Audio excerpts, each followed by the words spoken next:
twongeye kubaramutsa nshuti bavandimwe abakunzi ba CNTR Congo Nsha. Tubahaye ikaze ku makuru ya none tariki 23 kwezi kwa karindwi umwaka wa 2025.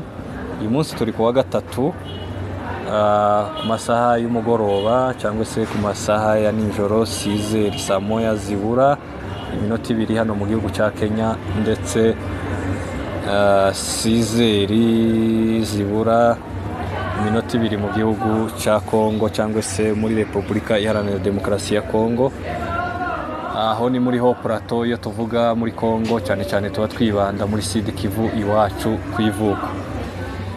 Twagira ngo tubamenyesha amakuru ya none kuko byari byavuzwe mbere. Hari amakuru yari yagiye acicikana ku mbuga cyangwa se yagiye avugwa kuko FARDC na Maimai na Bazarendo ngo bateye mu bijabo.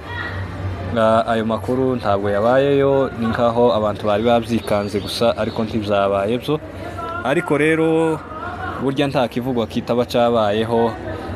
Maimai zari zaje kwiba inka ahitwa mu Bisumo, baza kwiba inka z'abanyamurenge cyangwa se inka zari ziri ku misozi ziragiwe, ariko basanga twigwaneho MRDP yabimenye cyangwa se yabateze, barabarasa ku mugoroba saa 11 barahunga berekeza iyo bari baturutse, kuko gahunda zabo kwari kunyaga inka cyangwa se kwari kwiba inka nkuko mubizi bakunze kubikora cyane, dore ko bavuze kuko tworoye inka nabo borora megwe. Icyo ni ikibazo, kubakira biragoye. Rero kugira ngo tumara ayo megwe yabo biragoye, kuko natwe izo nka abanyamurenge barazikunze, niyo matungo yabo, nibwo dushobora kubaho, nibwo butunzi bwabo.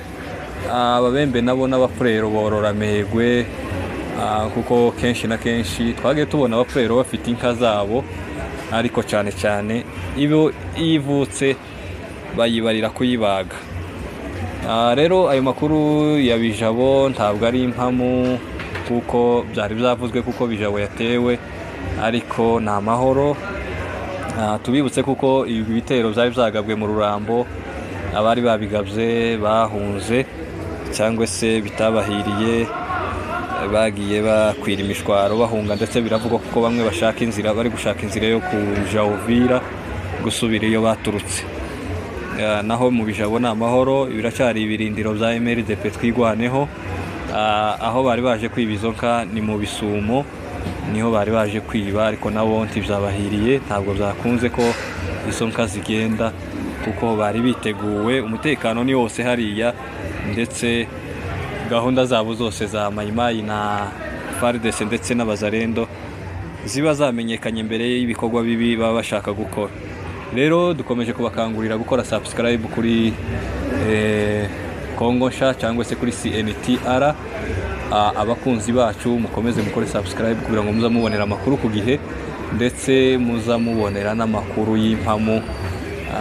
Twaravuze ngo tuzatubabwira amakuru ari uko twayatohoje neza, twamenye ko ari ukuri, ku buryo ari amakuru twomara tugasubiramo, atari ya makuru yo kuvuga ngo niko bari batubwiye cyangwa se ngo niko twari twagize cyangwa se ngo niko twari twumvishije. Twebwe tubabwira amakuru ari uko twabanje kuyatohoza. Murakoze cyane, mukomeze mugire ibihe byiza, mukomeze mugire icyumweru cyiza. Turabakunda kandi tuzirikana ineza yanyu. Imana ikomeze ibarinde. Abakunzi ba CNTR Congo Nsha mwese, abamaze gukora subscribe nanone ntitworeka kubashimira. Imana ibaho umugisha, mukomeze mubane natwe mu makuru yacu ya buri munsi. Amakuru yacu nakagaruka twakoreye kuri radio uyu munsi wa none, ariko ubutaha muzatubona kuri televiziyo kuko bisanzwe. Murakoze cyane, mukomeze mugire ibihe byiza.